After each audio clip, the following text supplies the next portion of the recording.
Hello world, Patricia O'Connor and Frida Reba Darcy here. Yep, that's you. What are you doing? That's okay, I got you. It is our Wednesday drop and it is hot. It is quite the warm day today, but gorgeous.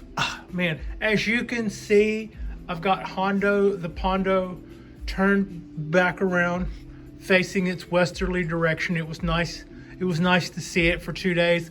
I don't think I really did much to really change much of its day. It was still under some pretty good lighting the whole time. It was just in that same spot, turned around.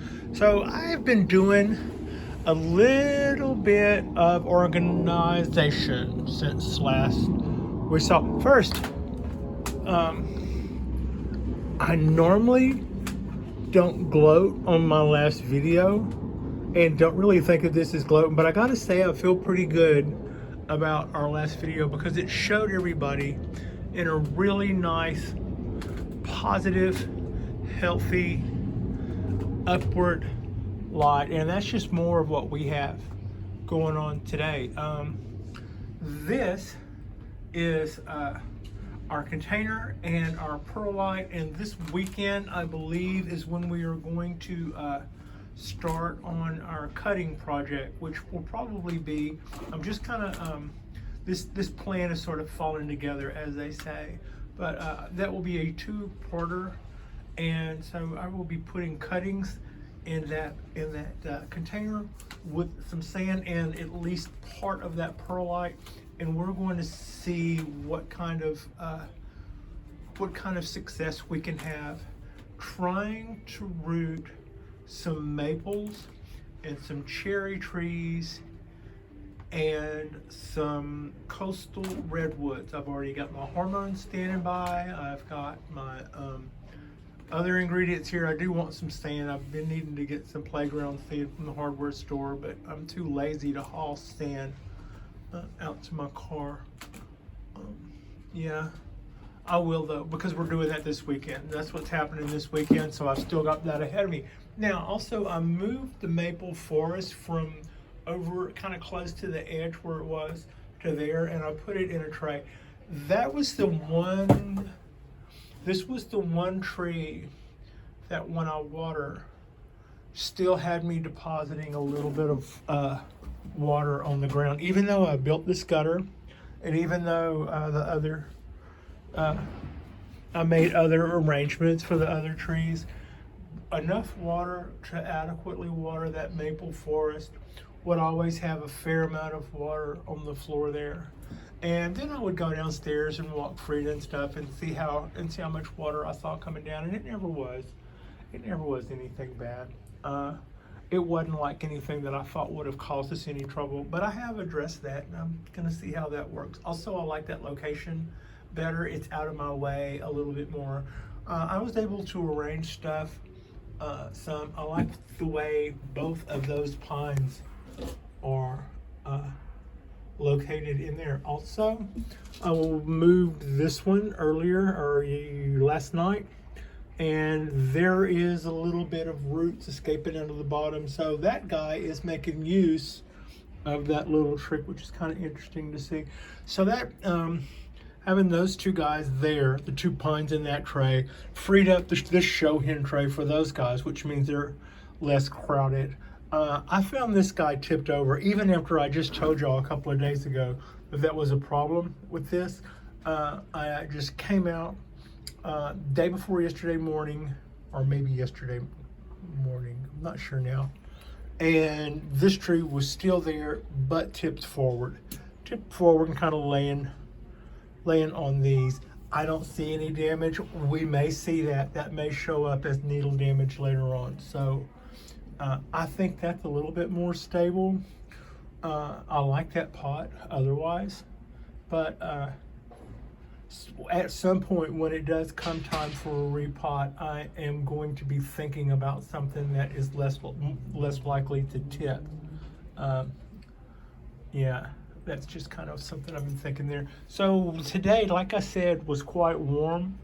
One way that You can kind of tell that I mean it.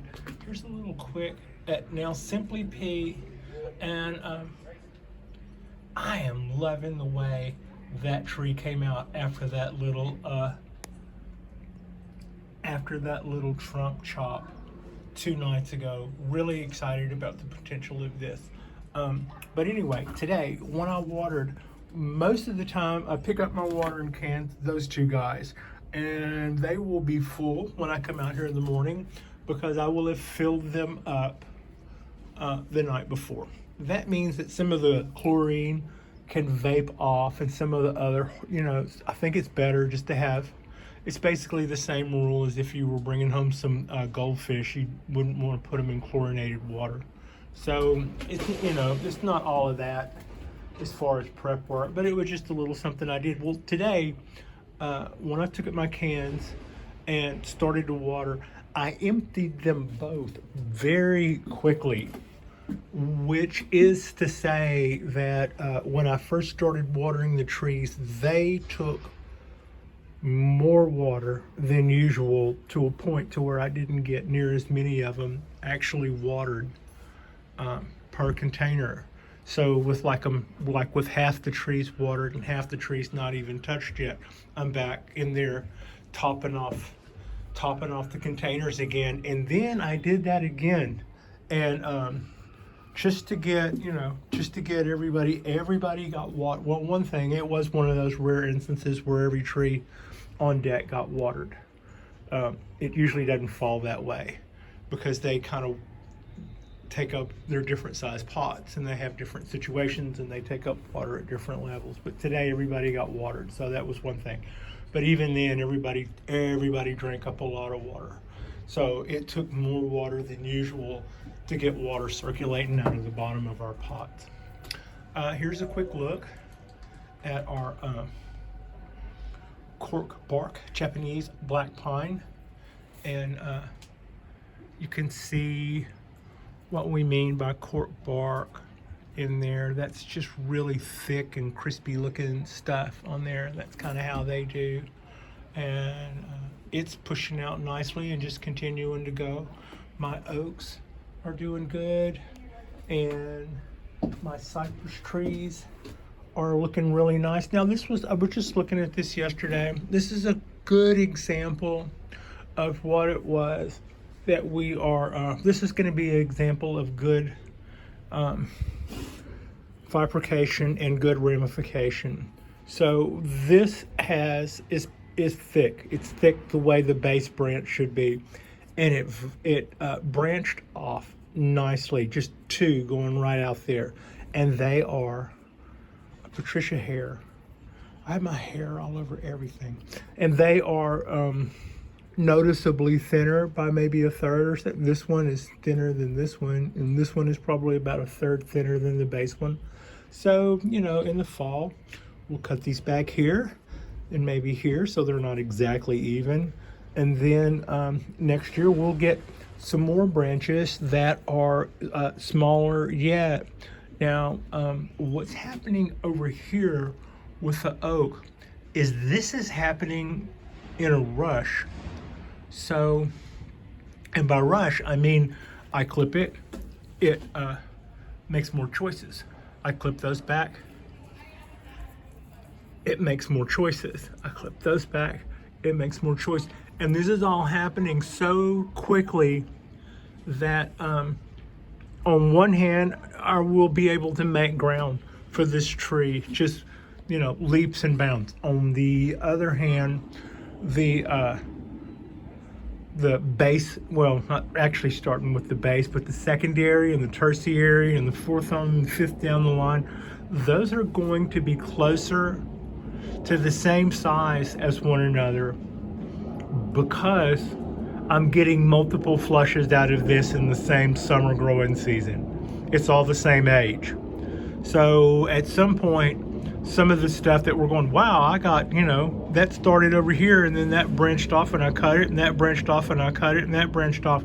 A year from now, that all might look like it might show where it's forked off and ramified, but it will not show any age that goes with you know, thicker, thinner, thinnest kind of a thing.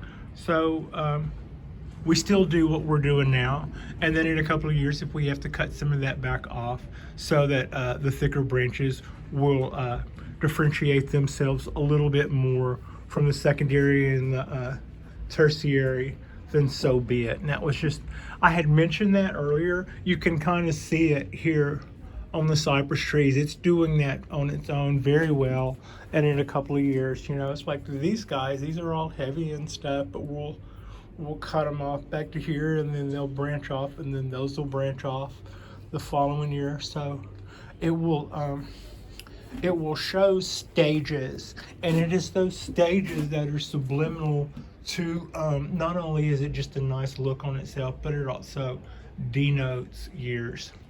And that's kind of what helps us along. If it's all the same thickness, then that does kind of work against the illusion. Also, here recently, I was looking at somebody else that had some cypress trees, and I remember just recently going, that sure is, if you look at those branches, they're just so long and so lacy in their curves that it's easy to fall in love with that and think, you know what, I'm just going to follow my rule of no handlebars or whatever and let those go and just let that be the tree. It's kind of easy to fall into that. Now, the problem with that is that's also pretty because it's kind of fresh and crispy looking. In a couple of years, if this were allowed to get thicker, you would lose some of that laciness and some of that oasis stuff. It looks kind of lumpy and thick. I think that for that reason, it's easier to do some branch work that you can keep for a long time if you do what I was talking about and properly ramify these guys off. But looking at it right now, it is, you know, I can see where a person would think, what happens if I just do the branch structure that looks pleasing and just let these guys go? They end up getting really thick and woody looking and kind of look kind of disproportionate a lot of times to be proper length. So that's where the ramification is where that pays off.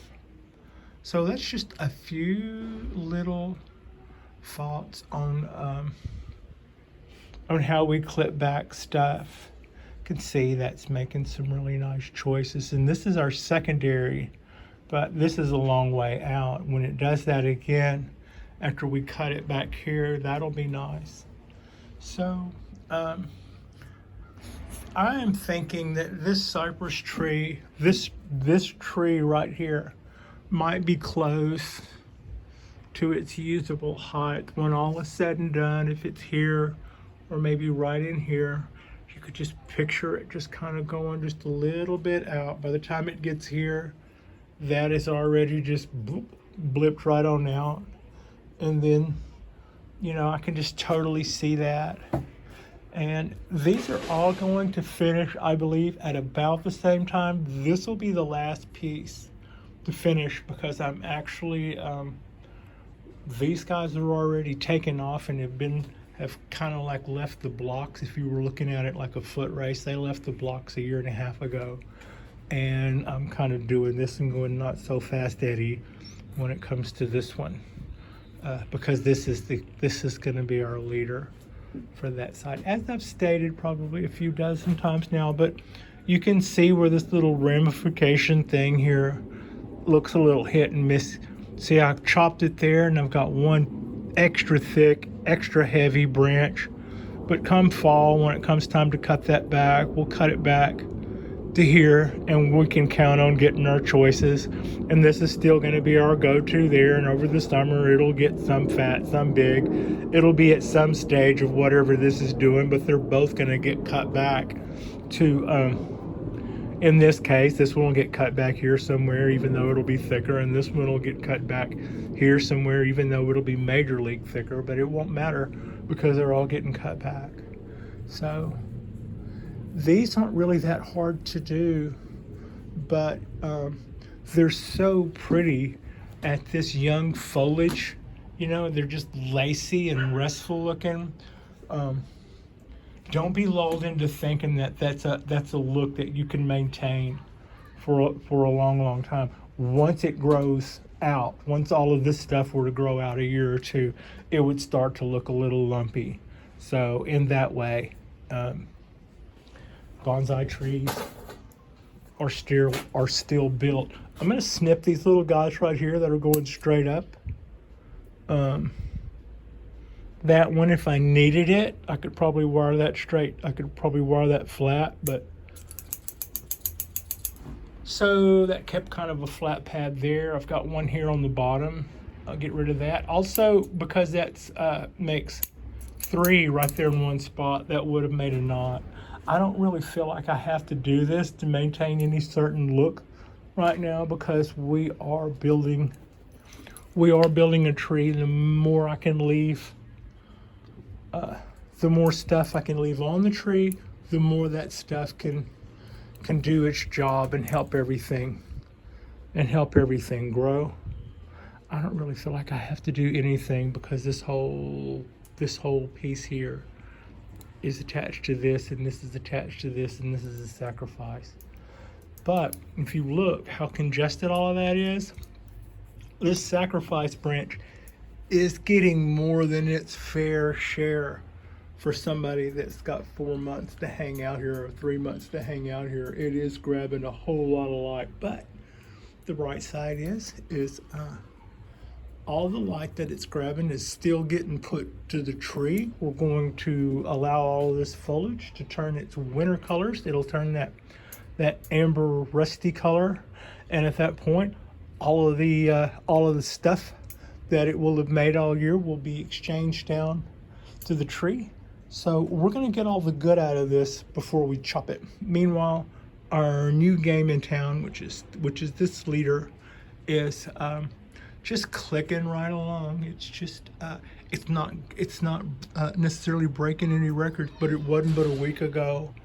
I was chopping that so that I would give this a little bit of room out from under it, and it doesn't. It's moved right on past that.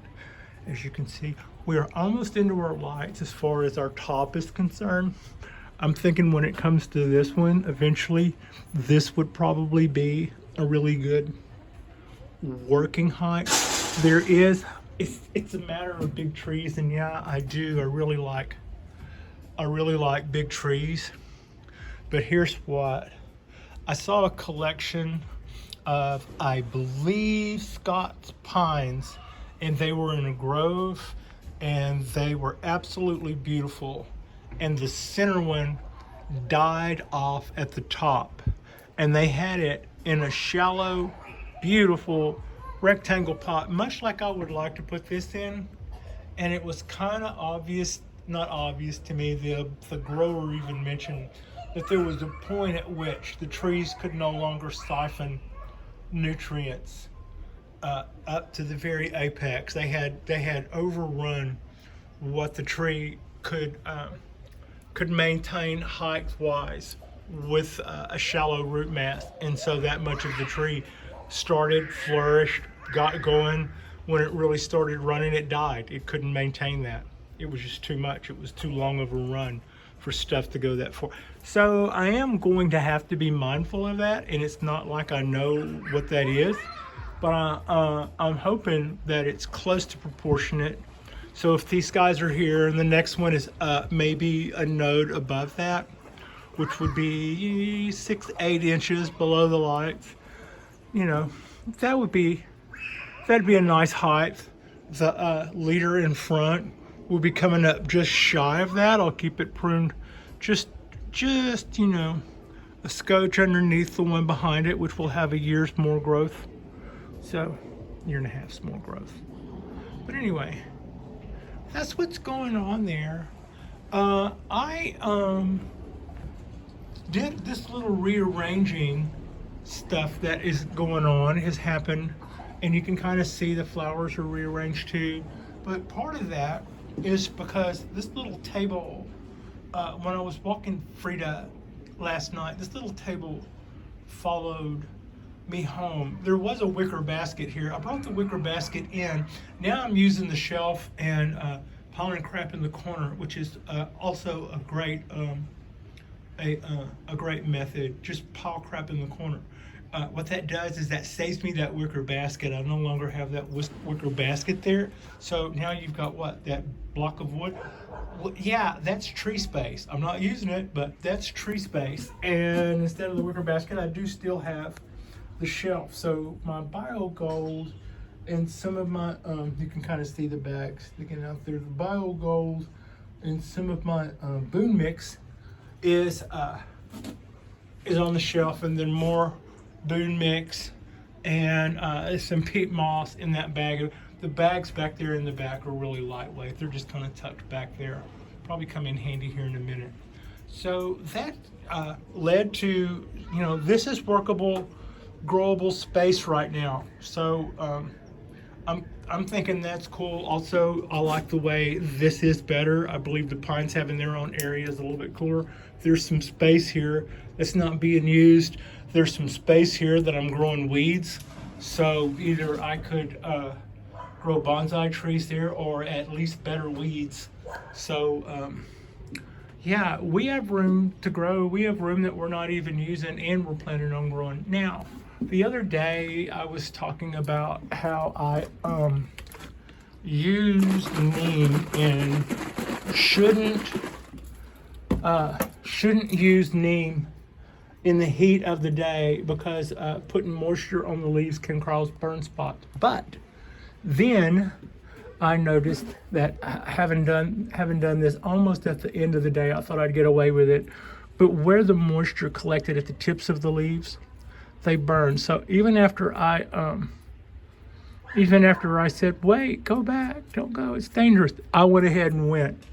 And that you can kind of see those little tips are burned there. I even mentioned this on the last video, but I see it somewhere else too. The stone redwood, it kept getting moved around just before things got funky last year. And the reason is that it is the first one that ever shows any signs of being a little bit distressed over how much light that puts out. Now, it's usually a full sun tree, but now that I think about it, this guy showed a little bit of burn on the new foliage when it first came out. So maybe I'm to expect a little bit of that. But the outside of the tree looks pretty good, but the inside, the side that's under this guy, I'm seeing what looks like, it almost looks like wind burn, except two things. It's on the UV, high UV side of my light, and two, it's nice and slick and oily looking where I had applied neem to that. So I applied neem to that late in the day. It would have been there the next morning, so that basically would have been the same as spraying it at the wrong time of day because it was still just laying there unmoved. And that plus its susceptibility to that have caused a little discoloration. But I was also concerned about powdery mildew, which can cause us bigger problems. The tree will adapt, but because I didn't really listen to me that much when it came to my own trees, this one is fine and probably better off for its neem treatment. This one also won't have any powdery mildew issues, nor will this one have any powdery mildew issues, but we are going to have to take a minute to adapt to it and the higher amount of UV that it gets from this light, with all of that foliage still being fresh and new. It was all growing up this way. I wired it all flat, and now parts of that foliage are getting hit with the light in a way that's very flat and direct, and that would likely cause some issues, or I think they're actually plain to see. But also I think it'll adapt to that. So the next round of foliage on that will probably be a little cleaner, kind of like it was on the cypress trees. The cypress trees were already here when I brought these lights in place, And when I turned them on, this foliage was already used to summer sun, and I had UV damage on it too. It took it around to adapt to that. However, this year's foliage didn't need. It came out of the shoot or sheath, ready to go. No adaptation needed. So I guess it, just kind of figures it out as it goes. And the trees are close enough to cousins that I'm kind of gonna go with that. So anyway, that's a little of what happens if you apply neem in direct sun or under a heavy light condition. And maybe you should do that, like I said, after dark, or maybe not as heavy, or maybe I still think neem is better than powdery mildew. So yeah, and the other trees haven't shown any bad results, with the exception of those little tips there. When you water something, when I spray neem on it, the little tips right here look like little milky drops on there, because that's where the neem will collect. And I could see where that would, everywhere where you would be directing the light, we're missing a tip. So that's kind of like my my oh my God, what have I done moment, or don't let this happen to you moment, which we do this. So that's how we learn here on the bonsai balcony. Like and subscribe if you guys haven't already. We're continuing to do this. We're about to start on a little propagation project. It will be one of several. The idea is to try, there are several different varieties of really pretty maple, Japanese maple on the property. So I'd like to get some clippings from that. There's some coastal redwoods. I'd like to get some clippings from that. You've already seen my probably ill-fated attempts to sprout some cherry tree cuttings. We'll try again with 10 more of those, and this time we will have our hormones standing by, and we'll have our other ingredients standing by, and we'll give it a little bit more of a serious effort, rather than just taking some cutting, putting them in a jar, and then sticking them in some soil and seeing what happens. So that is what's going on there. Expect this weekend on our next drop will be our Friday drop, and I'm not gonna go into what that is. I have no idea what it's gonna be yet. I don't really. A lot of times I don't shoot that far ahead, but our next drop will be our Friday drop, and then we will then start our little gauntlet that is the weekend stuff. And during the Saturday and Sunday drop, look for us to get started on this. So it'll be probably me in the kitchen prepping this, and then maybe some outside shots of us proplifting some cuttings. And then after that, we'll set out with my little method that I used to use with perennials that I had a very good success right now. See, here she says I have almost no experience cloning trees. But with perennials, some of those things were, if you minded your P's and Q's and you had a good method, you would have a success rate in the high 90s. And my game was such that I would do that. That's kind of where I was with those. But this is totally different, and I don't have any expectations. I'm kind of thinking that we need to be on our game, because I've seen what happens if you cut some things with some clean scissors and then put them in dirt. Nothing, they die. So yeah, that's what we're gonna start on this weekend. And thank you so much for watching.